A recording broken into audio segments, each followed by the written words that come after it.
Chaque fois que nos vies et que nos âmes passent dans ce régime de la demi-mort, ou que nous sommes assaillis par le brigandage du mal, eh bien nous sommes comme l'homme de la parabole, incapables de voir, incapables d'entrer en relation avec le Seigneur qui pourtant, lui, nous voit, qui vient près de nous, qui est remué jusqu'aux entrailles face à nous.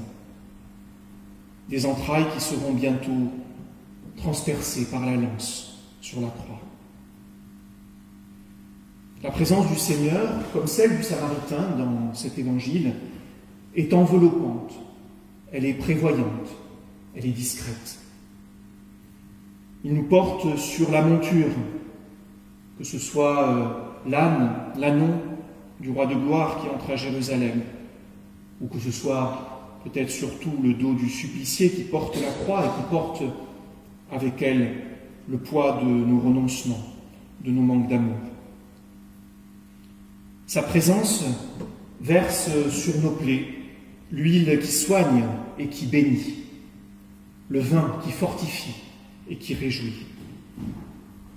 Pourtant, le mourant est inconscient de tout cela. Il ignore tout le soin aimant dont il est l'objet.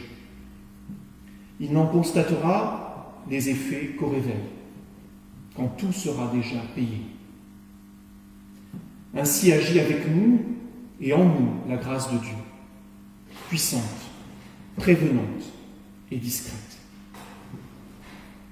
Qui est, à ton avis, le prochain de celui tombé sur des bandits ?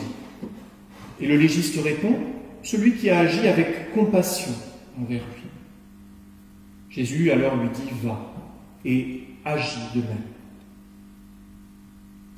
Goûter à la vie de Dieu et voir la nôtre transformée par la sienne, eh bien c'est faire comme lui, c'est prendre chair, c'est se faire véritablement humain, cultiver en nous la compassion, plutôt que de chercher à cocher une liste d'attendus spirituels. C'est voir les commandements pour ce qu'ils sont, c'est-à-dire des balises qui jalonnent, qui indiquent un chemin, des signes qui vont ouvrir un horizon. Aucun commandement de la loi de Moïse n'obligeait à un tel déploiement de soins et d'attention de la part du Samaritain. C'est donc d'abord comme un être humain, doté par Dieu d'un cœur et d'une raison. C'est en tant que cet être humain que le Samaritain agit.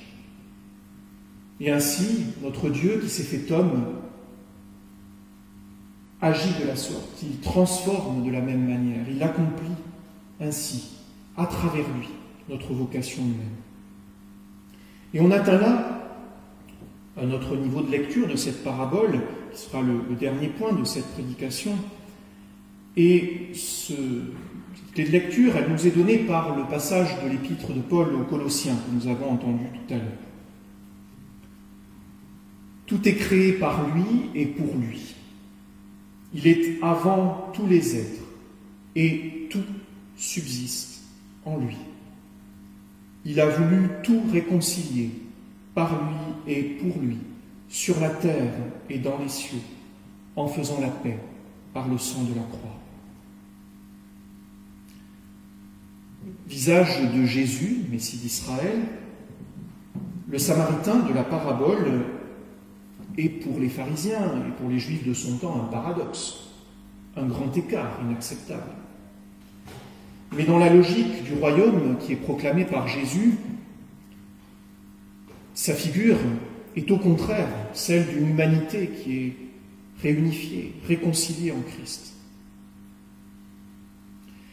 Et d'ailleurs, la pédagogie que déploie Jésus avec le légiste vise à faire naître en lui cette vision réconciliée. On voit que le légiste a un peu de mal à avouer que c'est le Samaritain. Il ne le désigne pas ainsi, mais il va utiliser une périphrase. Il va dire celui qui a eu de la compassion envers lui. Mais déjà, là, Jésus commence à fissurer les préjugés accumulés par des siècles de mépris et de rejet mutuel entre les deux peuples.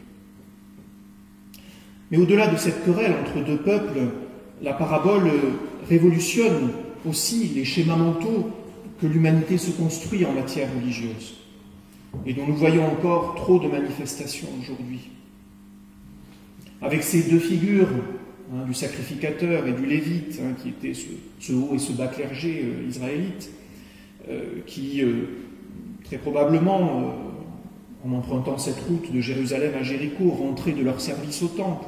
Ils s'étaient approchés du Saint des Saints, ils avaient accompli les rites, les sacrifices, les préparatifs. Et pourtant, ils le voient, mais passent à l'opposé, le texte le répète, par deux fois, dans un parallélisme qui est un peu cruel d'ailleurs pour ces deux hommes. Ils sont loin, en effet, de l'horizon nouveau ouvert par Jésus, mais cet horizon était déjà bien présent pourtant dans la Torah. Et la parabole nous fait entrer concrètement dans ce monde nouveau, dans ce monde où tout subsiste dans le Christ, où tout s'enracine dans son humanité transfigurée, dans sa présence divine au cœur de notre humanité. Le monde divisé, qui est mis en frontière entre pur et impur, entre autorisé et non autorisé, c'est le monde du sacrificateur et le monde du lévite. Eh bien, ce monde-là, il est balayé, car il ne permet pas d'entrer dans cette vie que Dieu vient nous offrir et à laquelle il nous appelle. L'incarnation de Dieu en Jésus, eh bien, elle détruit à jamais cette frontière, cette séparation. Saint Augustin, dans l'interprétation qu'il donne de cette parabole, et notamment des deux pièces que le Samaritain laisse à l'aubergiste, voit l'amour de Dieu et l'amour du prochain, qui sont comme deux réalités indissociables, inséparables, pour ramener à la vie l'homme blessé. Elles sont indissociables car elles font partie de la même réalité. Et plus proche de nous, Bonhoeffer, dans son éthique, présentait chez beaucoup de croyants et de nombreux chrétiens cette tendance à vouloir séparer l'Église et le monde, le sacré et le profane. Il disait « C'est nier la révélation de Dieu en Jésus-Christ que de vouloir être chrétien sans voir et reconnaître le monde en Christ. Il n'y a donc pas deux espaces, mais seul existe celui de l'accomplissement du Christ, dans lequel s'unissent la réalité de Dieu et celle du monde.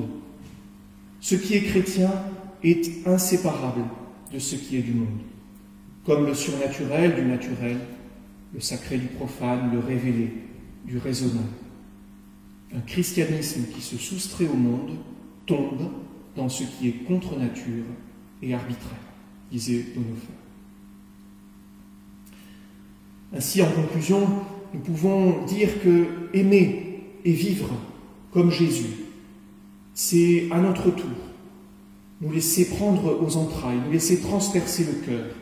C'est accomplir comme le Samaritain ce sacrifice qui coûte, c'est traverser la route, c'est prendre soin de l'autre. Et dès lors, dans ce face-à-face entre Jésus, le Samaritain, et l'humanité à terre, les rôles sont interchangeables, puisque tout homme est notre prochain, car tout homme est un visage du Christ. Là est le culte véritable. Et dans ce dépassement des frontières, dans cet espace de la rencontre, le Seigneur vient ouvrir un horizon de vie. Il vient faire jaillir sa vie, qui est éternelle et abondante. Amen.